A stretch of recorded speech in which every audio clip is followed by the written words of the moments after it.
Ladies and gentlemen, thank you for standing by. Welcome to Best Buy's first quarter fiscal 2021 earnings call. At this time, all participants are in a listen-only mode. Later, we will conduct a question and answer session. At that time, if you have a question, you will need to press star 1 on your phone. If you choose to be taken out of the question queue, please press star 2. As a reminder, this call is being recorded for playback and will be available by approximately 11 a.m. Eastern Time today.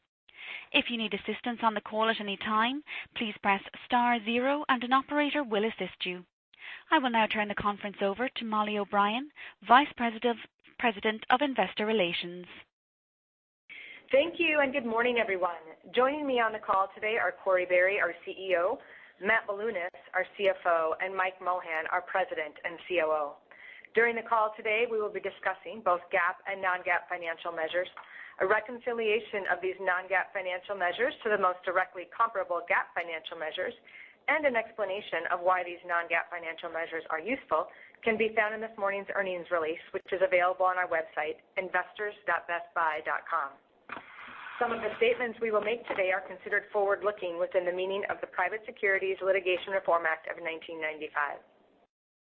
These statements may address the financial condition, business initiatives, growth plans, investments, and expected performance of the company and are subject to risks and uncertainties that could cause actual results to differ materially from such forward-looking statements.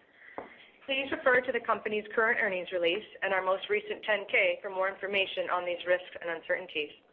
The company undertakes no obligation to update or revise any forward-looking statements to reflect events or circumstances that may arise after the date of this call. I will now turn the call over to Corie. Good morning, everyone, and thank you for joining us. Before we get into the details of our results, on behalf of all of us at Best Buy, I want to extend our sincere appreciation and gratitude to all those who are on the front lines working to keep us safe or maintain essential services. And we offer our heartfelt sympathy to all those who have lost someone to this virus or who are sick with COVID-19.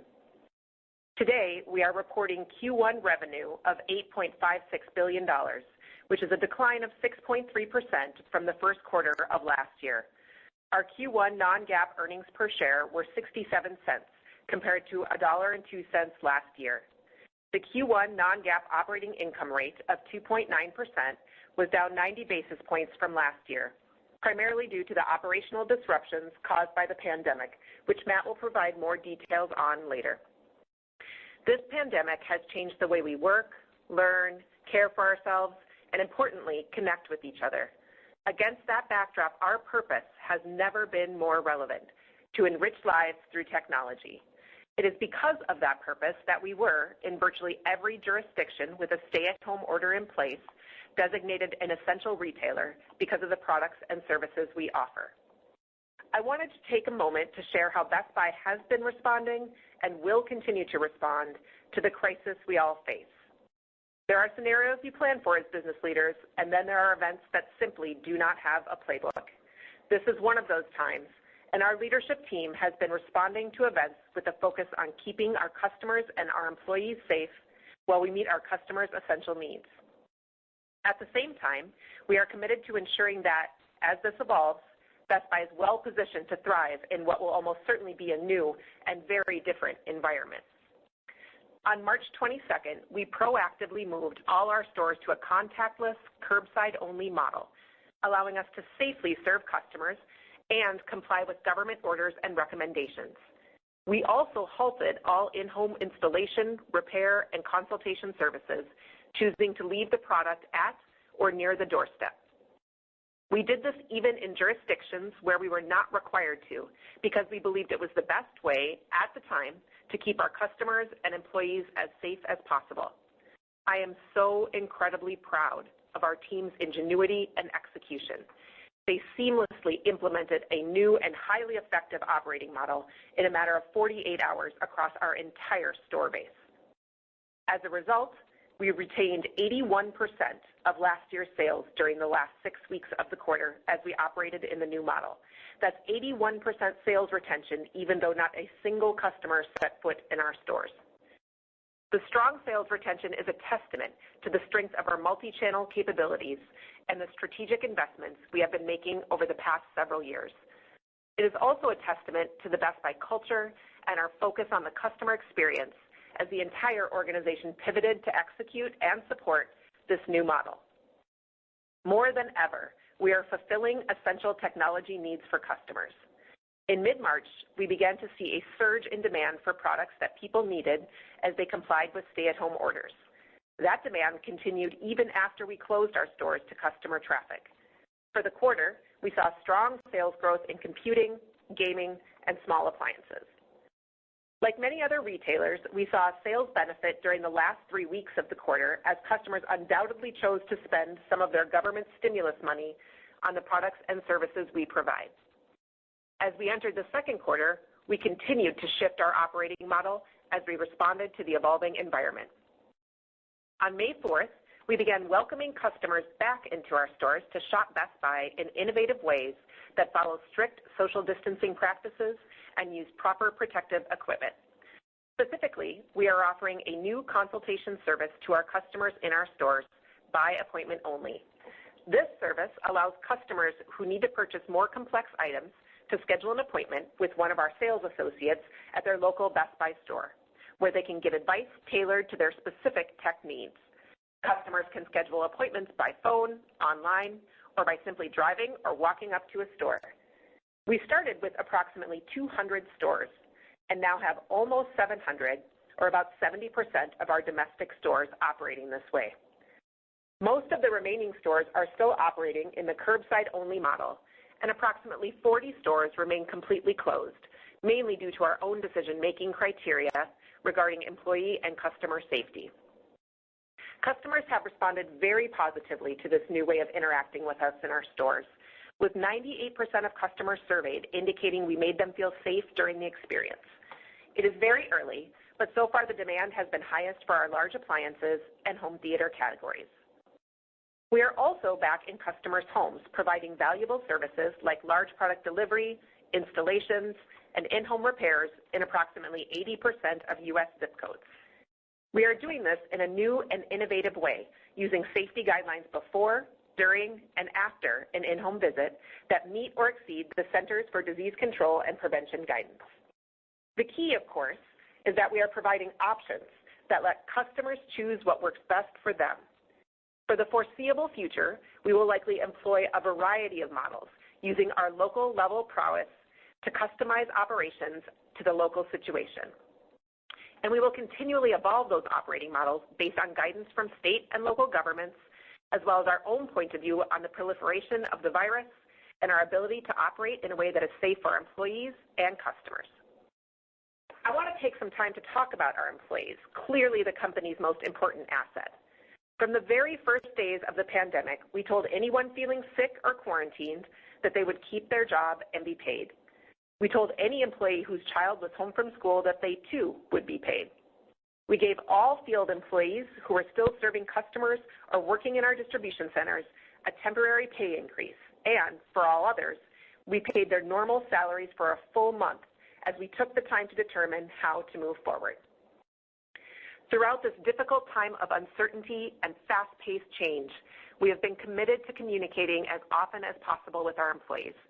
This includes conducting surveys on their need for flexibility, as well as their feelings on returning to work, so we can continue to improve our processes, facilitate the deliberate and measured return to corporate workspaces, and accommodate those with pre-existing conditions or safety concerns.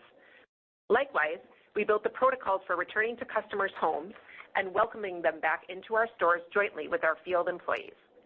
We have created a robust feedback loop, and we connect regularly with other field employees to hear how things are going and solicit immediate feedback to challenges they face, iterating the experience as we go.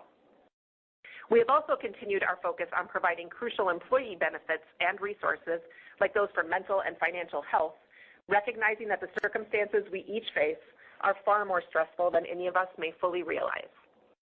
Like most companies, we have had to make tough decisions, including those Matt will touch on regarding the ways in which we have cut costs and preserved liquidity to ensure that at the end of this crisis, Best Buy remains a strong, vibrant company.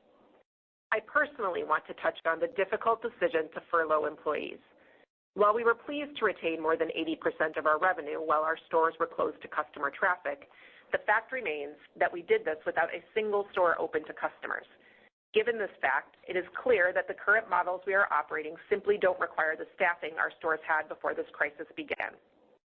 In that context, on April 19th, we furloughed approximately 51,000 domestic hourly store employees, including nearly all part-time employees. We retained approximately 82% of our full-time store and field employees on our payroll, including the vast majority of in-home advisors and Geek Squad agents. Additionally, some corporate employees are participating in voluntary reduced work weeks and resulting pay, as well as voluntary furloughs. We have done our best to provide these employees with resources and tools to help them navigate a situation that is undoubtedly new to all of them. In keeping with our view that all of us are in this together, I am foregoing 50% of my base salary, and the members of the board of directors are foregoing 50% of their cash retainer fees.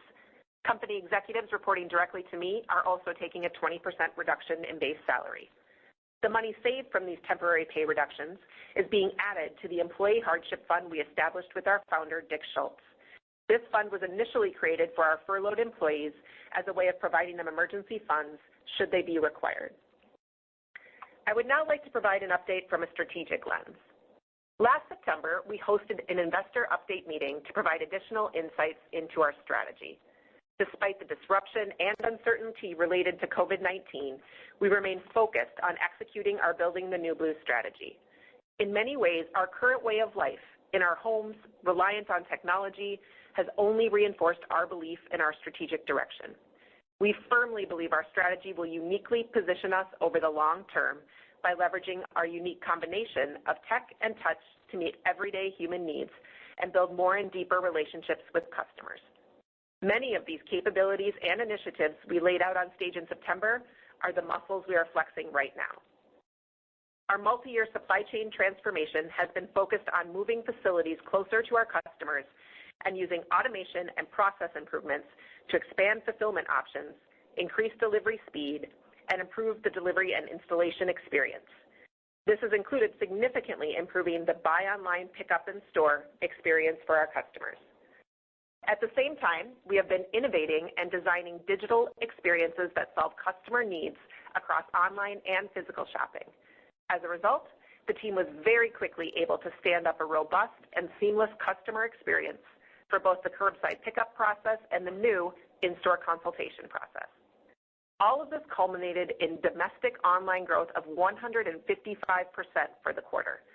And during the 6 weeks we ran our curbside-only model, domestic online sales were up more than 300% compared to last year. Almost 50% of those sales were from customers choosing to pick up their products curbside at our stores. Customer satisfaction scores for the curbside pickup experience remain strong, with more than 83% of those surveyed indicating they are extremely likely to recommend Best Buy based on their curbside experience. As it relates to supply chain, let me say first that since the beginning of the pandemic, we've taken a variety of steps to create the safest possible experience for the employees in our distribution centers, while also ensuring that we're still able to deliver to customers with speed. Additionally, the infrastructure and capabilities we have built to thrive during peak holiday periods is serving us well. Even with the sustained online growth levels of approximately 350% during the last 3 weeks of the quarter, we did not have material disruptions and maintained our levels of fast service. We will continue to invest in all of these capabilities that focus on the customer experience and that are designed to provide choice, speed, and now safety. We will also, of course, continue to bring our deep CE expertise and unique ability to partner with vendors to commercialize their new technology, offering customers great products and solutions. In fact, in Q1, we saw a significant increase in demand for our expanded assortment of digital health and fitness products, including things such as at-home fitness equipment and fitness recovery products that truly empower customers to take care of their own health at home. We believe that not only will technology innovation continue, it will accelerate as a result of the pandemic. We believe many of the customer behavior changes resulting from this time of stay-at-home orders will continue to exist moving forward. Best Buy and our vendor partners are rapidly adjusting our offerings to support these new needs in areas like video conferencing, food preparation and storage, and family entertainment. Turning to our in-home consultation service, in mid-March, we pivoted to provide consultations on a digital basis only. We are proud of the nimble way our team quickly transitioned to this alternative way of interacting with customers, and we're pleased with the number of consultations that took place this way. Because of our investments in the technology backbone, our in-home advisors were able to remain productive during this time and continue to provide customers a high level of consultation service.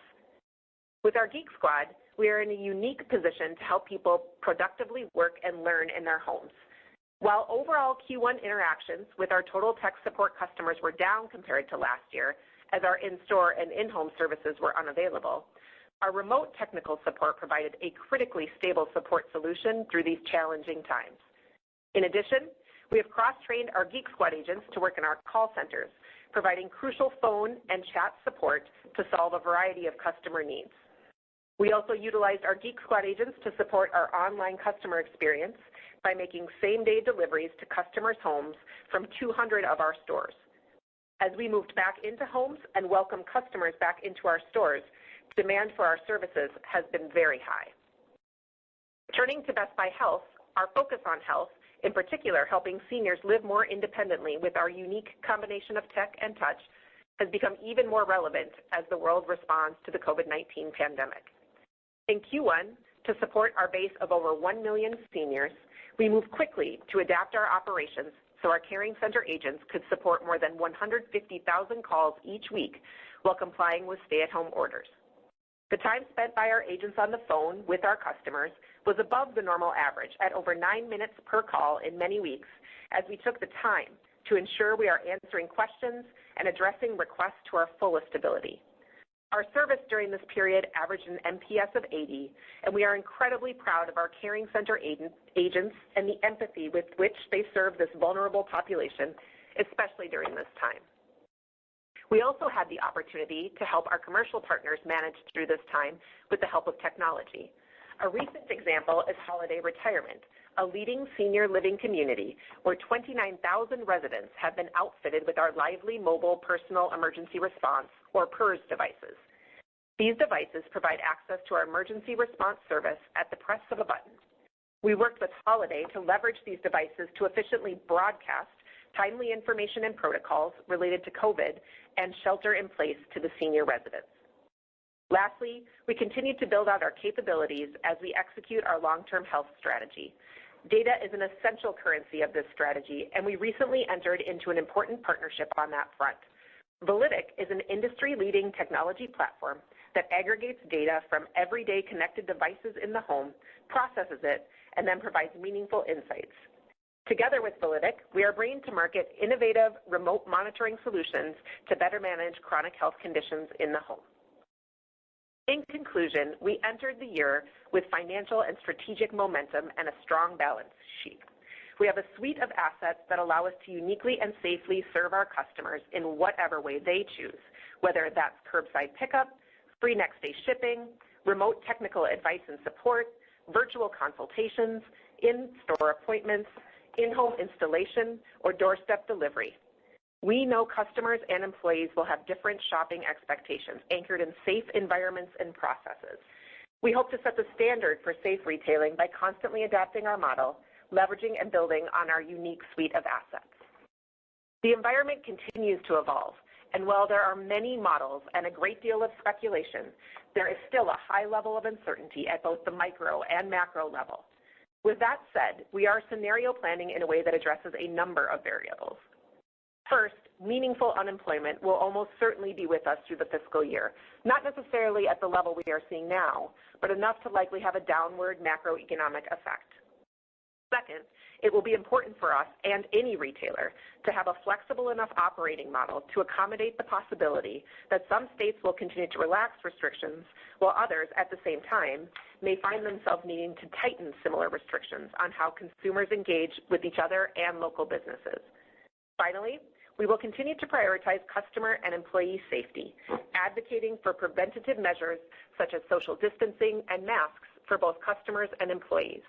It is our belief that these measures will continue into the foreseeable future and will allow us to do what we promised at the very beginning of this crisis: be there for our customers in as many ways as possible while ensuring customers and our employees remain as safe as possible. As challenging as the current situation is, I am certain Best Buy will remain a strong, vibrant company that is well positioned to deliver on our purpose and thrive in a new and different environment. In fact, we have taken the opportunity to move faster as this environment accelerates changes in the ways customers want to interact with retailers.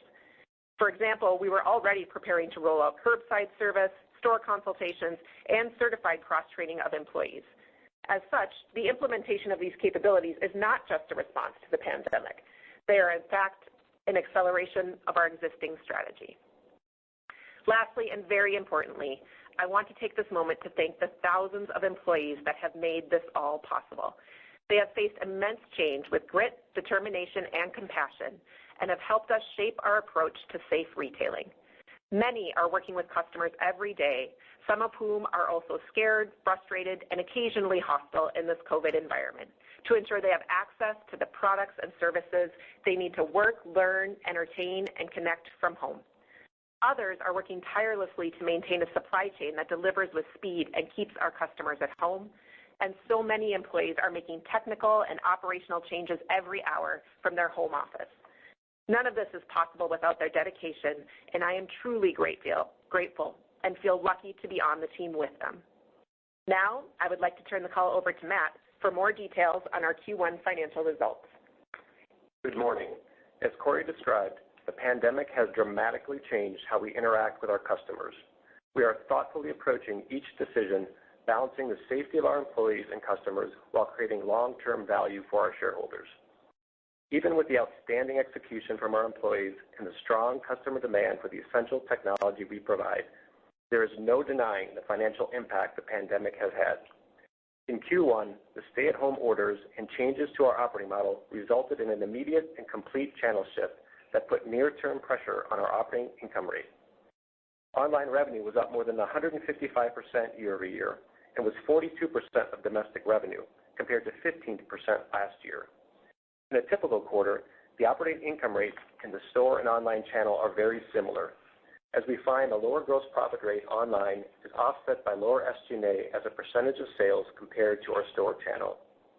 In Q1, our enterprise gross profit rate was approximately 70 basis points lower than last year, as we incurred higher supply chain costs to fulfill the online sales. In addition, while we took numerous steps to control costs and manage profitability in the quarter, we continued to incur the majority of the cost to run stores, including payroll and rent. In fact, we continued to pay our field associates in some cases at a higher rate through most of the quarter. Therefore, we did not see the SG&A leverage we would expect with a more gradual shift of sales between channels. As a result, our enterprise non-GAAP operating income rate declined to 90 basis points, was driven by both a lower gross profit rate and an unfavorable SG&A rate compared to last year. Before I talk about our first quarter results in more detail, let me start with a reminder that on March 21st, we withdrew our fiscal 21 guidance for both the first quarter and the full year due to the uncertainty related to the potential impacts associated with COVID-19 pandemic. I would now like to provide additional details on our results versus last year, starting with how sales trended during the quarter. As we reported in our April 15th press release, our enterprise revenue was up 4% year over year for the first 7 weeks of the quarter ended March 20th. This was ahead of our original expectations, as in mid-March we began to see the surge in demand for products that people needed to work or learn from home, as well as gaming products. In fact, during the 8 days ended March 20th, our enterprise revenue grew approximately 25% year over year. While we continued to see heightened demand for these products, we materially changed our operating model, and therefore we began to experience overall revenue declines. As a result, in the first 3 weeks of the new model, from March 21st to April 11th, revenue declined approximately 30% compared to last year. In the last 3 weeks of the quarter, from April 12th through May 2nd, sales trends improved as stimulus funding began to circulate. As a result, during that time period, revenue declined approximately 8% compared to last year. In our domestic segment, revenue for the total quarter decreased 6.7% to $7.9 billion. The decrease was driven by a comparable sales decline of 5.7% and the loss of revenue from 24 large format stores that were closed in the past year as part of our normal course of business. Our comparable sales calculation includes revenue from all stores that were temporarily closed or operating in our curbside-only operating model during the period as a result of COVID-19. From a merchandise perspective, as Corey mentioned, we saw growth in our computing and gaming categories.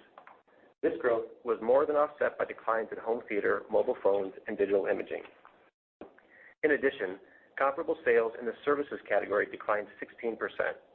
The decline in services was primarily due to store closures and the corresponding higher mix of online sales, which has a lower attach rate than in-store, as well as the fact that we suspended in-home services midway into the quarter. In our international segment, revenue decreased 2.1% to $647 million, primarily driven by approximately 320 basis points of negative foreign currency impact, which was partially offset by revenue from new stores opened in Mexico in the past year. Our international comparable sales were essentially flat to last year, even though all stores in Canada were closed to customer traffic for approximately 40% of the quarter, similar to the U.S. Turning now to gross profit. The domestic gross profit rate declined 70 basis points to 23%. As I stated earlier, the decrease was primarily driven by supply chain costs associated with a higher mix of online revenue. We also saw lower profit-sharing revenue from our credit card arrangement and product mix pressure, but these impacts were largely offset by lower promotional activity across multiple categories. The impact from the lower profit share revenue was approximately 20 basis points compared to last year. We expect to see continued pressure from lower profit-sharing revenue related to our private label and co-branded credit card arrangement, as the economic ramifications of COVID-19 are expected to lead to higher credit card defaults over time. The international gross profit rate decreased 190 basis points to 22.3%, primarily due to a lower year-over-year gross profit rate in Canada, the result of a lower mix of higher margin services revenue and higher supply chain costs. Moving to SG&A. Domestic non-GAAP SG&A decreased $101 million compared to last year, and as a percentage of revenue, SG&A increased approximately 10 basis points to 19.7%. The largest driver of the expense decline was lower incentive compensation expense of approximately $70 million.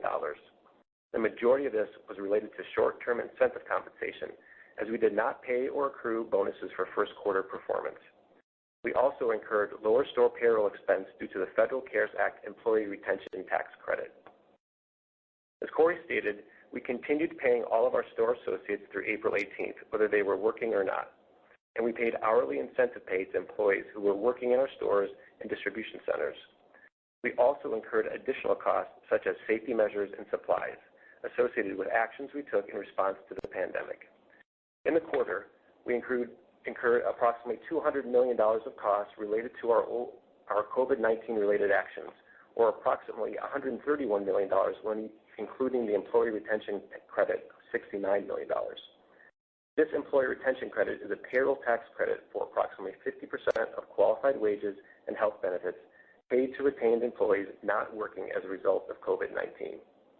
On a non-GAAP basis, the effective tax rate of 27.2% compared to 20.1% last year. The increase versus last year was primarily driven by a decrease in the tax benefit from stock-based compensation. Our enterprise non-GAAP diluted EPS of 67 cents includes a negative 7 cent per share impact from the higher tax rate and a negative 2 cent per share impact from higher net interest expense, partially offset by a 3 cent per share benefit from the net share count change.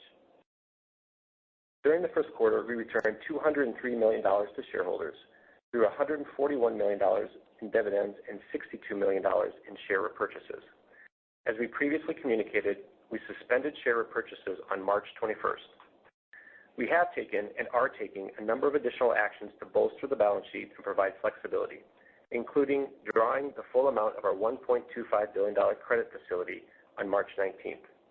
Other actions include lowering merchandise receipts to match demand, which resulted in a 23% decline in our Q1 ending inventory balance compared to last year, reducing promotional and marketing spend to align with our temporary operating model, and suspending our 401k company matching program. From a capital expenditure standpoint, we are reducing our spend to focus on mandatory maintenance or high-value strategic areas. When we entered the year, our outlook we shared was to spend between $800 million and $900 million in capital expenditures during fiscal 21. We now expect to spend in the range of $650 million and $750 million. We remain committed to spend in areas such as technology, automation, and our health strategy. We are deferring spend in areas like store remodels, and we are reducing the number of stores receiving electronic sign labels this year. As a result of the ongoing uncertainty related to COVID-19, we are not providing financial guidance at this time. However, I would like to provide some insight into how we are thinking about Q2 and the rest of the year. Our priority has been and will continue to be the safety of our employees and customers while providing essential products and services. We are focused on managing our profitability and liquidity, balancing our short-term decisions to navigate this unprecedented situation while preserving the elements of our strategy that will ensure we remain a vibrant company in the future. For the remainder of the year, there are many factors we are continuing to weigh, including 1, the depth and duration of the pandemic, 2, the impact of current and potential future government stimulus actions, 3, the impact to consumer and growing unemployment, 4, the evolution of our various operating models, and 5, how and where our customers are choosing to interact with us. It is difficult for us, or anyone else for that matter, to model how long this continues and the extent to which the economy moves into a prolonged recession. In the first 2 weeks of Q2, we have retained approximately 95% of sales compared to last year. We would expect that our Q2 sales growth rate will likely continue to be pressured throughout the quarter. We also expect that our online sales will continue to be high as a percentage of overall sales in the second quarter, which will continue to pressure the gross profit rate. While we do expect to see lower payroll and short-term incentive costs, we will continue to have some costs associated with a longer-term operating model, such as store rent expense, and continued rate pressure from lower profit-sharing revenue related to our credit card arrangement. Therefore, we still expect our Q2 operating income rate will decline on a year-over-year basis. Lastly, as Corey mentioned, we will likely employ a variety of operating models during the second quarter, all adapted to the local market conditions and emphasizing safety for our customers and employees. To the extent we are able to increase the level of customer traffic in our stores by expanding hours or opening some stores beyond our current appointment-only model, we may reduce the operating income rate pressure by expanding gross margins and further leveraging SG&A. I will now turn the call over to the operator for questions. Thank you. If you would like to ask a question, please signal by pressing *1 on your telephone keypad, and please ensure your mute function is turned off to allow your signal to reach our equipment. Participants are advised they may only ask one question, and if possible, please do not use speakerphones. Again, that is *1 to ask a question. We'll pause for just a moment to allow everyone an opportunity to signal for questions. We will now take our first question from Greg Melich from Evercore ISI. Please go ahead.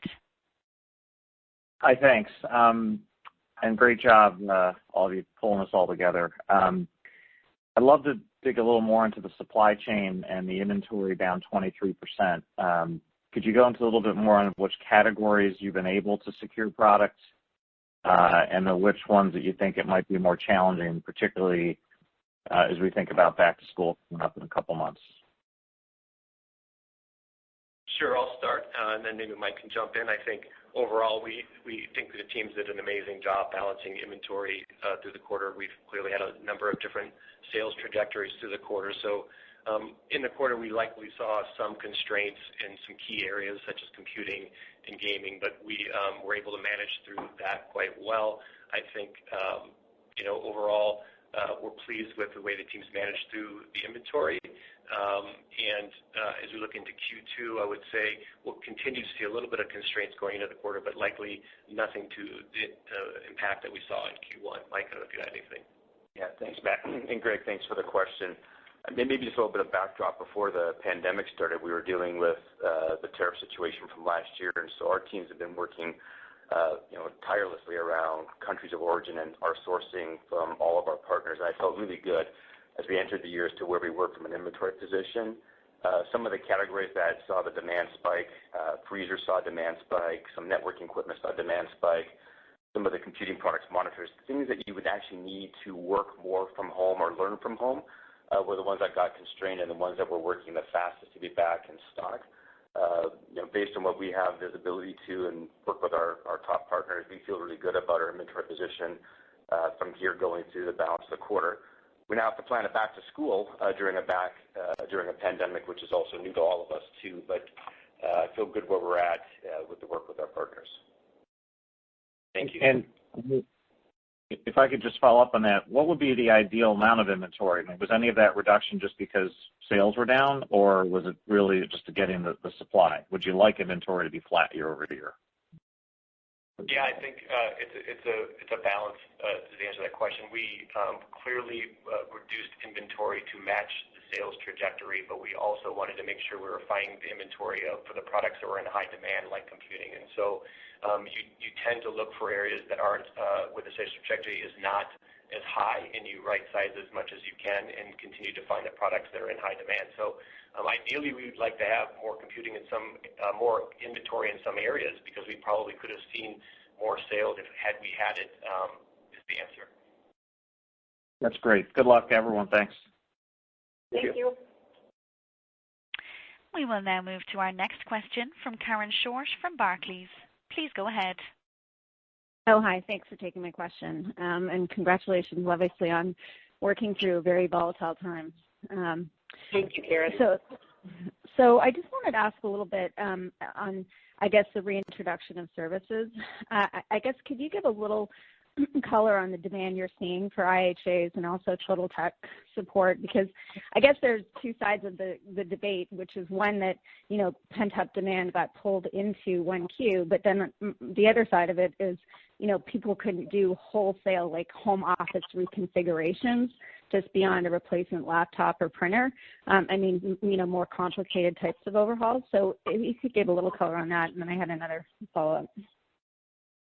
So I'll try to give a little color on both TTS and IHA. So we talked about it a bit in the script. We did definitely see some usage, but the majority of it was remote or via chat and call, because obviously you couldn't come into the stores and we couldn't go into your homes. And so not only were we constrained by a bit of what you're talking about, Karen, which is you could only put so much of your home office together, we were also just constrained by the way we were operating. And I think we've talked about this before. This severe of a channel shift makes service sales harder than when we have our stores open and when we have a chance to provide that service. We are definitely seeing pent-up demand as we start to open up our stores to the appointment model.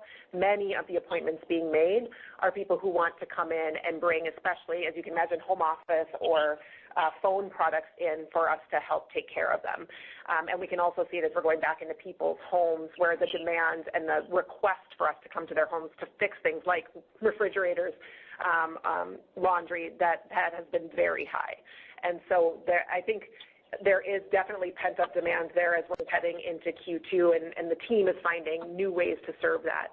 On the IHA side of things, it was very interesting. The team across all of our in-home businesses has been very flexibly trying to serve customers either digitally, phone, chat, any way that they can. IHAs moved to digital consultations in mid-March. Our IHAs are also helping with this really heavy volume of inbound sales calls and chats.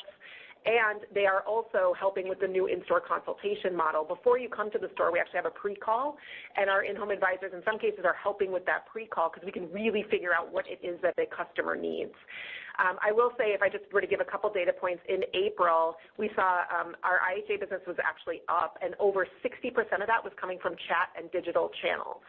And that, through those channels, those virtual consultations, was at a 91 NPS. So this idea that we can more flexibly use the in-home resources, not just physically in people's homes, but in a more virtual consultative way, is really, really interesting, and something that I think will be a muscle we continue to flex as we go forward. Actually, that leads into my next question. Looking at your very strong retention rates that have only gotten better, but also pairing that with the e-com now at 42% of sales, I guess I'm wondering, how you think about evaluating the physical store base going forward, just more broadly. Yeah, I would start with our stores are absolutely an asset, and they have been an asset throughout this. And I'll just use a data point in April. 65% of what we sold online, which is the vast majority of what we sold, was either picked up curbside or shipped from a store.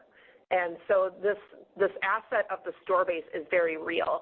Now, you can imagine what we're discerning is how might the stores look and work differently in the future, and how might they provide a variety of fulfillment options, a variety of service and high-touch consultative options. Like, this opens a lot of doors for how your stores might work differently, and that's where our focus is at this point. Great, that's helpful. Thank you. Thank you. We will now take our next question from Curtis Nagle from Bank of America. Please go ahead.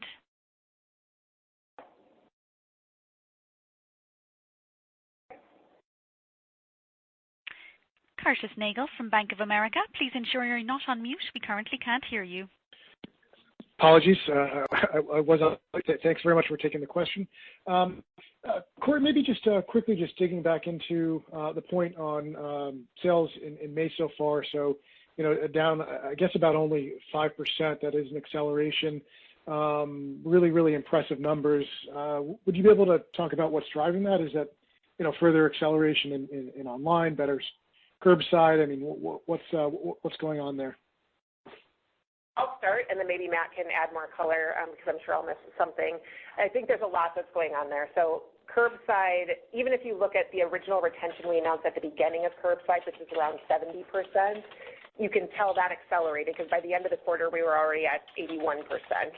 And so I think the performance overarchingly of curbside, the teams were amazingly creative and thoughtful about how they implemented that and definitely got better and better and better at providing that service. We also were very clear the stimulus dollars that started to flow toward the end of the quarter were absolutely helpful, and those I would strongly believe are carrying into Q2 here. Not all the checks have yet been distributed, although the vast majority now of that money is out there. But we definitely see those stimulus checks buoying the level of demand. And then I think people continue to have more needs as they spend more and more time in their homes. Like, the initial demand pool is definitely around working and learning from home. And this new appointment model, what we're starting to see is there is also demand for cooking and, importantly, I think we all feel it, entertaining at home and creating new and different entertaining spaces. Part of what we've seen in gaming. And so I think there is also this, once you layer on a little bit of this appointment model, you also start to see there is demand for some of the other aspects of what it means to be sheltering in place at the time. Matt, I don't know if you have anything to add?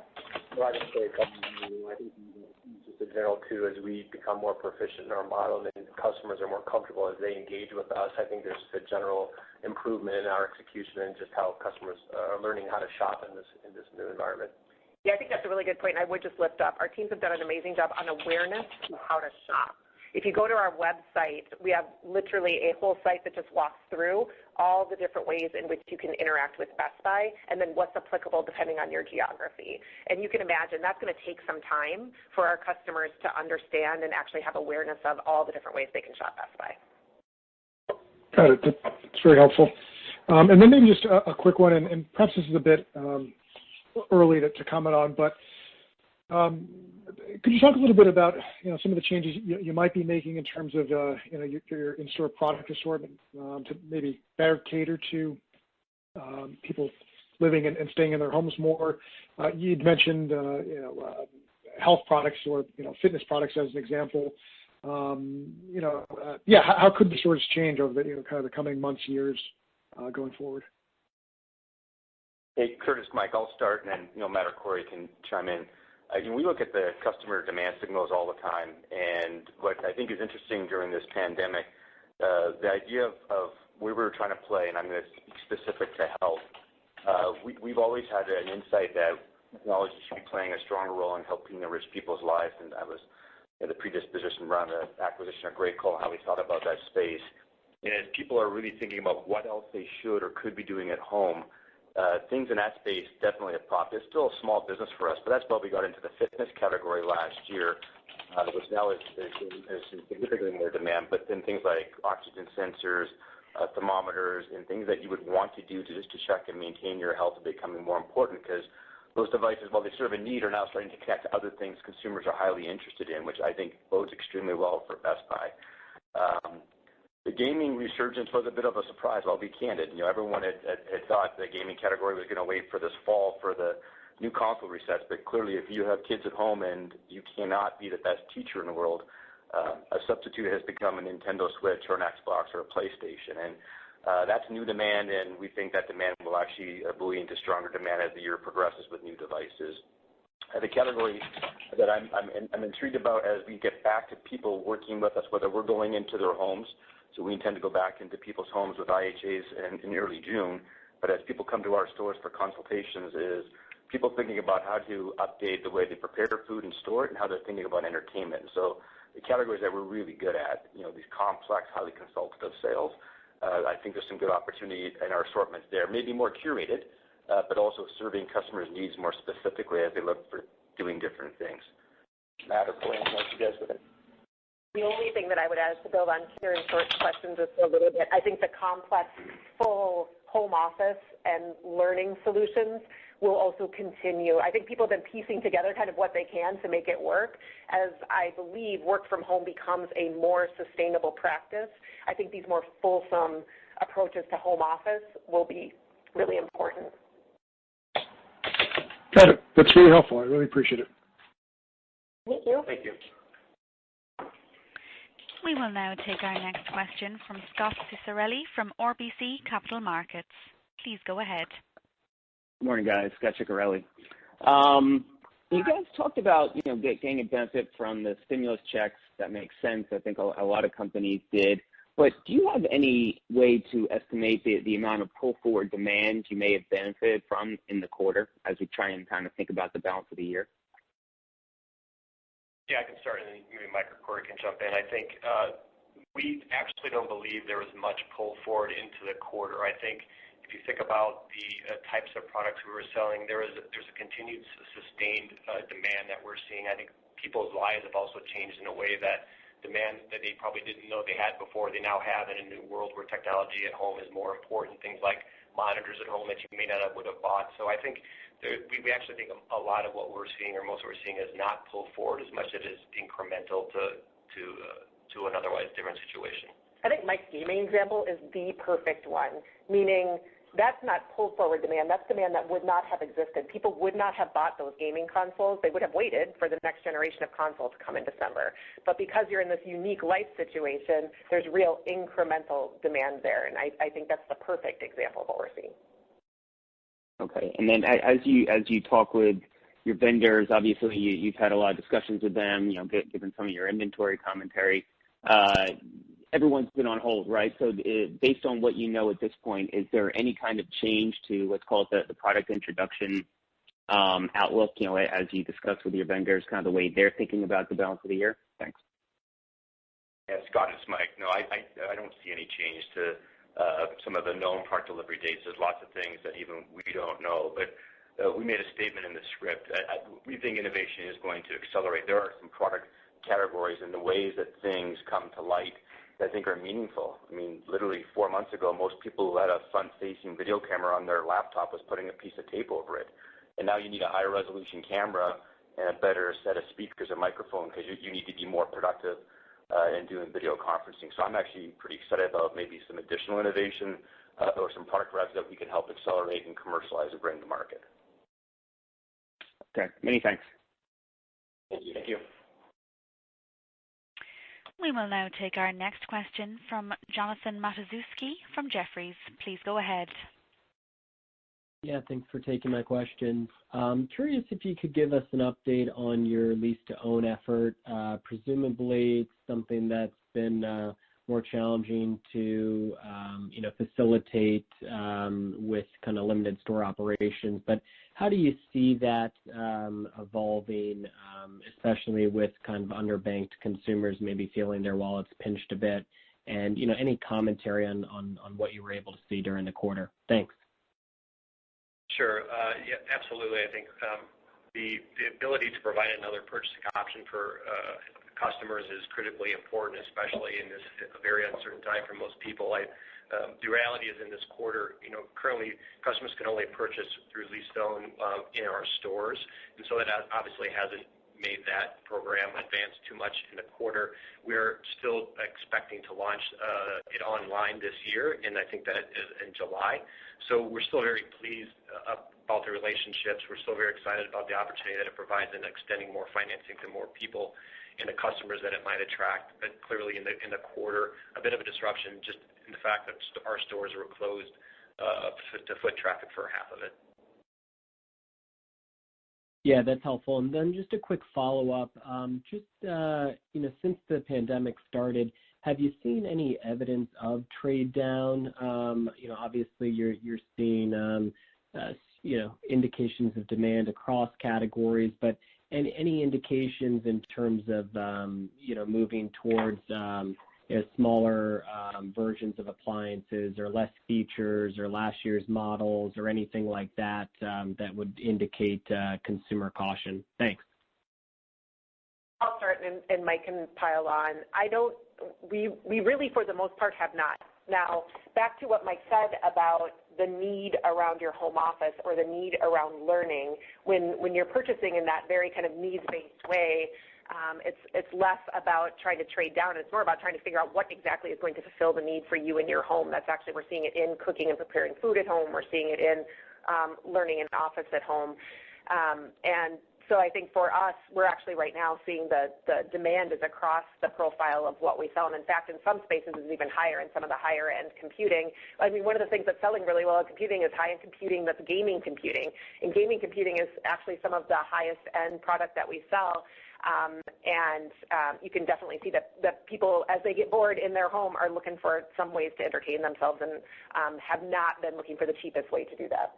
Yeah, the only thing else I would add, Jonathan, is during the time frame, a couple of the mass channel retailers were open. So from an assortment and a comparability standpoint, consumers didn't have a wholesome shopping experience. So there's a couple of examples where on constrained products, there probably was some ASP erosion based on the fact that all you had were lower priced items, and that sometimes is very temporal where somebody would trade down, but that's not indicative of a long-term trend in any way, shape, or form. The best example is us having consultations back in place for the 700 stores, and the interest level we're seeing for consumers in some of our more complex categories. Really helpful. Thanks for the color. Thank you. We will now take our next question from Joe Feldman from Telsey Advisory Group. Please go ahead. Yeah, hi. Good morning, guys. I want to follow up on the CapEx reduction. I know you described a little bit on the call, but in the prepared remarks. But can you help us better understand, like, what are you cutting and what are you keeping? I mean, because it's a vast majority of it you're still going to be spending this year, and I'm just wondering where that is relative to the cuts. Thanks. Sure. I'll start, and maybe Corey and Mike can jump in. I think where we've tried to cut from a CapEx perspective is mostly around discretionary, non-essential things. And actually the fact that our stores have been closed to foot traffic for quite a while, I think there's some things that, like store remodels, don't make as much sense in the middle of what we're dealing with as they would otherwise. So store remodels have been paused. We've lowered the amount of electronic sign labels that we were going to put in our stores simply because there's an issue of just when we can actually accomplish that in a year. So there's more discretionary items that aren't as essential during this period that we've decided to pull back on. But there's a continuation of strategies because we still believe we're very relevant to the customer and our strategies are very applicable going forward, if not more. So there's things like automation and just .com technology and other things that we are just as passionate as we were before about it, and we'll continue to invest where we can to drive and accelerate our strategies. We said it on the call, our investment in digital and supply chain automation technologies are a huge part of what allowed us to first move to curbside and then set up appointment-based scheduling. Both of those required heavy digital builds behind the scenes in order to make an app, as an example, ready for a customer to make an appointment or for an employee to be able to see who's in the queue waiting for an appointment. And we believe continued investment in those experiences that are going to deliver choice to customers and continue to deliver with speed are absolutely crucial to maintaining our positioning as the year goes on here. Thanks. And if I could ask you one more. With regard to the 40 stores that are closed, I know you guys decided to close those and they still remain closed. Will those reopen, or are you thinking those were kind of weaker stores that you may take advantage of the situation and keep them closed for now, or for good? No, they are not. They're not weaker stores. These are literally, for the most part, it's us looking at the kind of spread of the virus and our available employee population. In a lot of cases, there are actually some of the bigger stores on the East Coast, you can imagine, are some that we've either closed, or in a couple of situations we still have some government mandates. So that don't take those 40 as they're underperforming. These are literally 40 that just, it makes a lot of sense based on health, safety, and government regulations. Got it. Thanks, and good luck with this quarter, guys. Thank you. Thank you. We will now take our next question from Simeon Gutman from Morgan Stanley. Please go ahead. Good morning, everyone. First, a strategic question on healthcare initiatives. It seems like it's a pretty good moment to advance some of those strategies. Can you talk about anything with regard to user trends, level of interest in those business models, and the degree to which you can accelerate some of that business segment? I'm going to start by building on where Mike had left off on the consumer side of health, and I'm going to think about this writ large, everything from kind of health and fitness all the way to taking your temperature and blood pressure cuffs. There is significant demand for technology that will help us maintain and monitor our health at home. And we have seen that across the board. And this is just hypothesis, but my personal hypothesis would be back to the point we were talking about earlier, the level of innovation in health at home is only going to accelerate from here. Not just because people want it, but also because what you've seen is a change in reimbursement for telehealth at the overarching kind of government level. And so that combination of things is incredibly powerful on the consumer side. Now, of course, what's a little tricky there is as it relates to specifically our great call devices, the phones, the wearable devices. Much of those sales go through our stores. And so without our stores physically being open, it's a little harder to transact that online. So the in-the-moment pressure we're feeling is a little bit around our stores not being open, but the potential for devices that are going to keep us connected to our, especially elderly loved ones right now, and also just keep us connected is incredibly high. We hit a little bit on the commercial side in the script. You can imagine there's a great deal of interest around how, at a much broader scale, we can monitor people's health and take care of them in their homes. If this pandemic has highlighted anything, it is that keeping people at home as long as possible, but also tracking their vitals, tracking how they're feeling is incredibly important. So the potential on commercial, I think, has come to light even faster. This was our hypothesis, was that more people would need to have more care in their homes on the back of technology, and I think this has accelerated that hypothesis meaningfully. Makes sense. Can I follow up on gross margin? The pressure you saw related to supply chain, the mix shift, was that normal course of mix shift, or this was a triage situation? And then the other question is the credit card. Is there any way you can dimensionalize impact from lower profit share? I realize you did this quarter, but the go forward, if delinquencies grow a certain percentage, we could see a certain percentage impact to your P&L? Yeah, thank you. On the gross margin side from a channel, so obviously in the quarter, about halfway through, we shifted to filling mostly through actually selling mostly through our online channel and fulfilling through our stores in a large percentage of the cases. When that happens, you incur a much higher parcel expense, even though a large number of our customers are still deciding to come pick up at our stores, and actually our stores are still fulfilling a large percent of those products. Almost 65% of what's actually happening in the quarter was either picked up at our stores curbside and or shipped out of our stores. So with that, parcel costs just go up, and that's just kind of the variable cost of online. It wasn't abnormal with that shift. It was just the normal shift to that channel when it happens. So we would expect that to continue as we look into Q2. Obviously, half of our Q1 was under the old model, and then we saw the dramatic increase. We still expect online, as we said, to be significantly higher in Q2, which means we would incur some additional parcel costs and more gross profit pressure because of it. We have never given on the financing profit share. We've never given the actual number of what the profit share is. We did discuss or say that it was 20 basis points of pressure in Q1. I think we also believe it will be a pressure in Q2. I would expect it to be pretty consistent, if not maybe a little bit more in Q2 as you look forward. Hard to know how that plays out for the whole year because a big part of this has to do with the macro and unemployment, and we're a little still early to tell how much that actually is going to be an impact for the year, but we would expect it to be a pressure. Okay, thank you. Good luck. Thank you so much. And with that, I think that ends our call for today. Thank you all so much for joining us today, and we look forward to updating you on our progress again next quarter. Ladies and gentlemen, this concludes today's call. Thank you for your participation. You may